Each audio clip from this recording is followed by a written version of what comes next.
Happening this weekend, a very unique Colorado tradition is taking place in Estes Park. Frozen Dead Guy Days is an annual festival, all about, a frozen dead guy. Here to tell us more about the event and the crazy backstory as well is Pape, the Advocacy, Communications, and External Affairs Manager at Visit Estes Park. Thank you so much for joining us. Thank you so much for having me on today. Yeah, okay, so first of all, tell us a little bit about the history and how the festival came to be.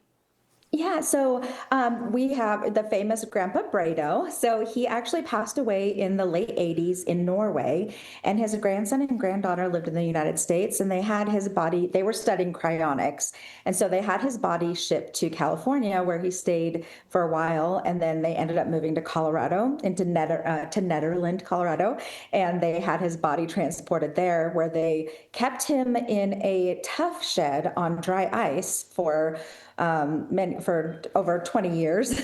So while they were trying to study cryonics, and they ended up having to go back to Norway, but Netherlands still had this body, so they ended up creating this really great festival called Frozen Dead Guy Days. And so it was held there until this is the fourth year in Estes Park. So they needed a new home for the festival, and we were lucky to be able to bring it to Estes Park. So it definitely is. It fits the town, and it's just perfect for residents. Yeah, and that's visitors. amazing. If people have never Yeah. been to a festival like this one that you guys are having in Estes Park, what kind of events and activities can they expect?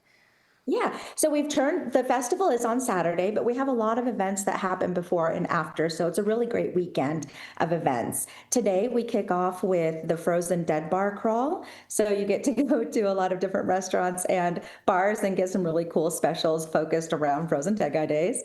We also have the Dead of Art Winter exhibit, and it's at Aspen and Evergreen, featuring about 100 pieces of art, whimsy art created by local artists that all inspired by Grandpa Bredo and the Frozen Dead Guy Days Festival. The art will also be displayed and available for purchase during the festival tomorrow. That is amazing. We're actually playing some video right now, and it's so funny to Okay. see how people are like taking advantage of all these events. Are you guys sticking with any of the favorite traditions, or is there something new that you guys are doing this year?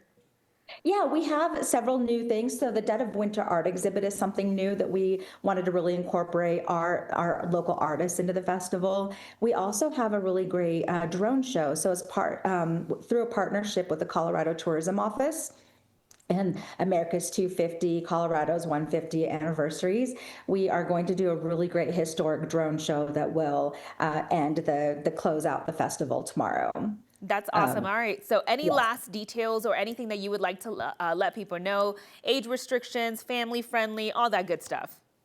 Yeah, the whole festival is family friendly. You get to hear like a lot of really great local, regional, and national acts that are playing all day. We also have a lot of really fun games, and then really the highlight of the festival is the iconic coffin races. So you have 26 teams that are carrying. You have 6 pallbearers per team and 1 corpse. So they're carrying this coffin with the corpse inside of it all through this obstacle course. So it's a really fun spectacle to watch, and people just really enjoy that. And then just to close out the festival tomorrow, we have a polar plunge at the Stanley Hotel and a Bands and Bloodies brunch throughout town. Of course, the Stanley Yeah. Hotel. That's going to be amazing. Yes. Well, for anyone going to the festival, have fun this weekend. Pape, thank you so much for joining us today. Thank you. Okay. Bye-bye. Bye.